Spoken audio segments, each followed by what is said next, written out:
On January 14th, 2023, Alabama men's basketball was hosting LSU. At the time, Alabama was 14-1 and LSU was 12-4. I remember that. Approaching halftime, Jaden Bradley hits a 14-1 and LSU was 12-4. Approaching halftime, Jaden Bradley hits a first half buzzer beater as Alabama heads into the locker room up 37 points. Mark Sears, right? He's still playing. Count it. Alabama will go on and win the game by 40 points, 106-66, making their record for the year 15-2 and 12-5 for LSU. To celebrate being ranked #1 in the nation, Miles went to go plan an evening with Davis, Brandon Miller, and Jaden Bradley. Miller and Bradley were Miles' teammates. Davis, of course, as we just mentioned, was the best friend of Miles, but was not affiliated with the team. They met up at the Vi at University Downs apartment complex prior to going out. Bradley drove Davis to 1225 Sports Bar on the Strip. Miller drove Miles there. But during this 5-day trial, Davis had testified that the line was too long, so instead he went to Moe's Barbecue, while Miles, Bradley, and Davis went into 1225 together and left once it closed. Miles, Bradley, and Davis left the bar and walked across University Boulevard. A black Jeep Wrangler sat parked at a stop sign with his hazards on. Inside that Jeep was a 23-year-old mom of one, Jamia Harris. She was in the passenger. Her boyfriend, a man identified as Cedric Johnson, was in the driver. In the backseat was Harris' cousin, a young woman identified as Asia Humphrey. Now, Miles didn't initially stop at the Jeep, but Davis did. He danced to the front left of it, but then Cedric rolled the driver's side backseat window down. As Davis walked up, had a confrontation with Cedric. Now, testimony differed as to what exactly was said between the two. But Davis testified that he called Cedric out to have a fist fight. But Miles came back to the Jeep and pulled Davis away from the Jeep. Johnston testified. Eventually, the trio walked away from the Jeep. Miles had a, quote, calming effect, end quote, on Davis. Bradley had told police. Per testimony from 2023, which the Family TV will record. Say bless you, bro. Once the completion of this investigation, Miles told police he saw a gun pass back to Cedric while at the Jeep. Cedric and Humphreys confirmed during this Davis trial that Cedric testified Harris slid him his gun after Davis told him he whacked people. Davis denied saying that during his testimony. Miles got Davis away from the Jeep because he saw the gun. Miles told police. Miles, Davis, and Bradley walked behind Hudstow back to Braley's car. At 1:38 a.m., Miller texted Miles to let him know he was on his way to pick him up from the strip. 9 seconds later, Miles texts Miller, quote, I need my joint. A nigga just real lied got the fake, end quote. And for those who don't know, joint is a DC term for firearm. Now, Miller told the jury it meant, quote, somebody was trying to scare somebody, end quote. According to AEL.com, during the trial last week, an attorney for Davis asked Miller, quote, when you received this text message, you knew Darius wanted that firearm. It's because someone was threatening him, right? Question mark, end quote. Miller had answered. So what quote, he do? Correct. What he do? Miles got in the car with Bradley in his two-door Dodge Challenger and drove back to Gray Street. Meanwhile, Davis went to, quote, look for the Jeep, end quote. Bradley had testified. Bradley had quoted, he was worried about the Jeep, end quote. Miles and Bradley drove to Gray Street to, quote, to check on Buzz, end quote. Bradley testified, Buzz is Davis' nickname. Miles and Bradley parked on the right side of Gray Street. Miller pulled up behind them in his Dodge Charger and also parked. Miles walked up to Davis and Skylar X's, which is Miles' girlfriend. Then the three walked back to the two cars. Miles and Davis then walked to the back right of Miller's car, while S's waited by Bradley's car. Dash cam audio from Miller's car made it possible to hear what Davis and Miles said in the back of the car. Testimony from Davis and a police investigator confirmed who said what. Quoted, the heat is in the hat, end quote, from Miles. Response from Davis, quote, is there one in the head, end quote. You know Miles it had is. responded,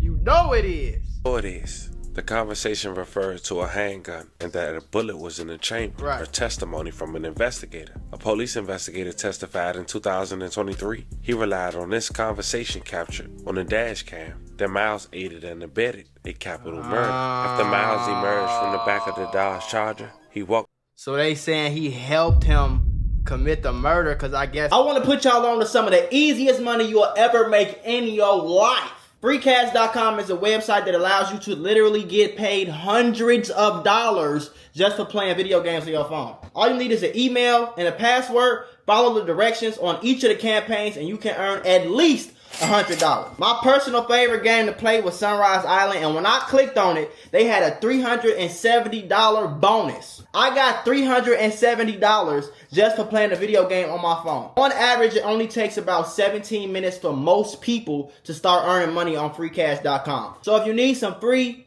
easy, extra money, go to freecash.com, click the QR code right here, or go in the description below and start getting that bag. You did? Somebody finna grab that glick and go back to work. To his girlfriend, who was standing at the front of the car. Davis went a different direction. Miles moved Essence and her friend off Gray Street to an area behind Houndstooth. Davis told Darius to take him home. Essence had testified. Miles walked behind towards Miller and Braley's car on Gray Street. Then he walked by both cars, continued to walk past the Jeep that had ended up right behind Miller's car. The Jeep did not have his headlights on. Johnson testified that he switched them off about 2 minutes prior. Miles glanced into the Jeep when he walked by. Humphreys testified. Miles also flipped his hood on his jacket when he walked by the Jeep. In that moment, Davis emerged from behind two buildings. Miles flipped the hood back down right after. Miles continued walking. So that probably was the signal. He probably said, hey, go see if they still in the car. And if they in the car, put your hood on, and I'm going to hop out and blast them.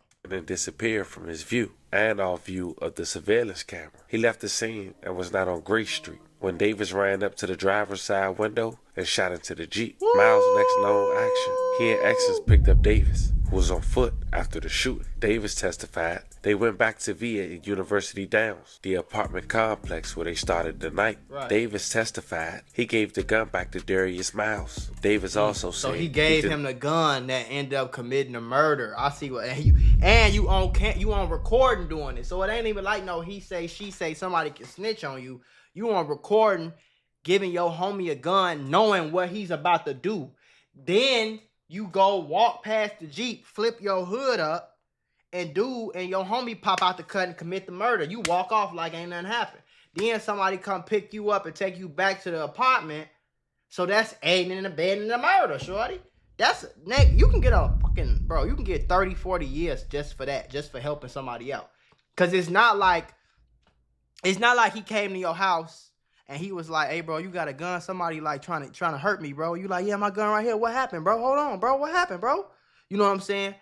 They was like in cahoots. They was talking to each other like, yeah, you know what's finna happen, shorty. Woody, woody, woo. Did not know what Miles did with the gun. Police investigators Brandon Culpepper testified that the firearm was found at the apartment where the group went before and after the time of the strip. Firearm was in a closet in a drawer. And they found a gun in a closet. Gatorade towel. So at this point, we know that the person who pulled the trigger had testified on his homeboy who haven't set the trial. And he testified? And we also know that wasn't needed because, according to the investigator who was investigating this case, he determined that Miles was just as guilty because of a conversation that was captured on the dash of the Tesla. And to be point blank, a Tesla solved this murder. Yeah. Nonetheless, on the first week of May of 2025, Tesla's out here solving murders, boy. The basketball star who's been incarcerated since January of 2023, he just witnessed his best friend, Michael Davis, tell on him and still get life in prison, all while he still wait for a trial date. So he told on him, and dude still got life.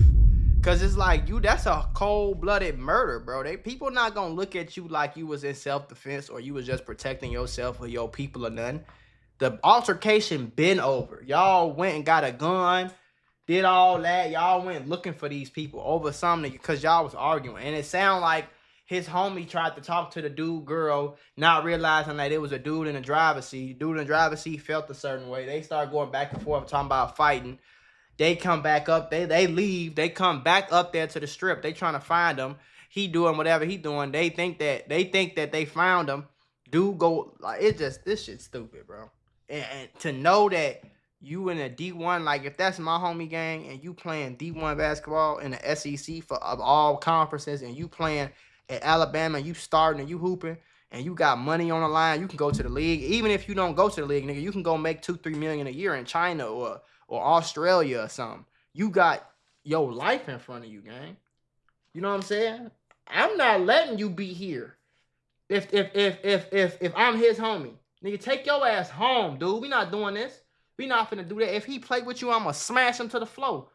But you not gonna be the one to do nothing. You not touching no gun. You not talking about no gun. You not grabbing no gun. You not popping none of that, gang. You know what I'm saying? Because is the person that you got too much to lose, feel me? Type shit. And the rest of his life in prison after being found guilty of capital murder today. Michael Davis found guilty by a jury for the shooting death of Birmingham's Jamia Harris. WVTM 13's Jarvis he killed Roberts. The girl? For the shooting death of Birmingham's Jamia Harris. Yeah, he killed the girl. He didn't even kill dude. You unalived the girl. WVTM 13's Jarvis Robertson is joining us live now with how Harris's family is responding to the news. Michael Davis and Darius Miles are both charged in connection to Jamia Harris's death. Now, today, one of the suspects learned his next chapter. We did have a chance to hear from her parents after other dude court, ain't on trial and they were very pleased with the jury's verdict. You know, it can go any way but guilty. DeCarla Hurd has felt the heartache ever since January 2023 when her daughter, Jamia Harris, was killed on the Tuscaloosa Strip. I'm thinking they unalived the dude. They killed the girl. That's crazy, gang. Do your homework. Ladies and gentlemen, we got him. Slow now. Michael, nervous only. There's no denying the pain and crazy story. Yeah, that's just crazy. Knowing all this could have been avoided, and knowing the backstory that this young girl lost her life because some dudes had egos with firearms, some weird ass egos and guns inside parked vehicles. But knowing what you know now, I told y'all they don't be gangsters. They just be short yellow bus kids with guns, folks. They don't know what they doing. They don't even know what's going on for real. They ass just out here slanging. Bro Grave, they ass ain't trying to, you know what I'm saying though? Like, I ain't gonna lie to, but I ain't got no ego, bro. Like, I'm not linking up with no nigga to fight. I'm not doing none of that. I'm not going back and forth with no nigga for no week straight because you keep saying something about me. Like, I don't get no fuck what you say about me, goofy. What's wrong with you? What makes you think I care enough about what you got to say to fight you, kill you, or go to jail for it? Are you crazy, my nigga? Risk my life, risk my freedom. I don't care about that much, gang. You know what I'm saying? Now, if I'm with my woman and you grab her or you touch her or you try to do anything threatening wise, I'm gonna pin your ass to the floor every single time, gang. Somebody gonna lose their life. I promise you that. Do your homework. Somebody play with me in my life, I'm going to defend myself, fight or flight. I'm a grown man at the end of the day, bro. You know what I'm saying? I don't think it's a lot of grown-ass men that's just going to let somebody come up and smack them and grab them and pull them over there and unalive them and you don't do nothing. You don't run or fight. You know what I'm saying? Like, the human body not built like that type shit. It's not in our DNA for us to just let something happen to us, let ourselves get harmed. Like, if you touch something hot, you going to yank it back quick. It's not in your DNA to be like, ow, that shit hot. Hell no. So if somebody try to play me, hell yeah, whatever. You know what I'm saying? But I promise you, I ain't unaliving nobody over no egos or none of that shit, gang. That shit stupid as hell. And the fact that he could have went to the league, like I said, he could have went to China, Asia, Germany. He could be making $3 million a year for 5-10 years straight. End up with $30 million, move back to USA, invest his money, and he good for the rest of his life off basketball. And that was the little league shit. That's if he didn't make it to the NBA and make it $20 million a year on a damn bench. You feel me? Like, so that's crazy. And of course, the girl got unalive, bro. Of course, it's always like that. The innocent person always the one who get unalive. It ain't never the person who actually, in the beef or nothing. It's always the innocent girl or the girlfriend or the mama or the little kid or the grandmama or the innocent little boy who was just on his way from work. You know what I'm saying? Like, this shit wicked, gang.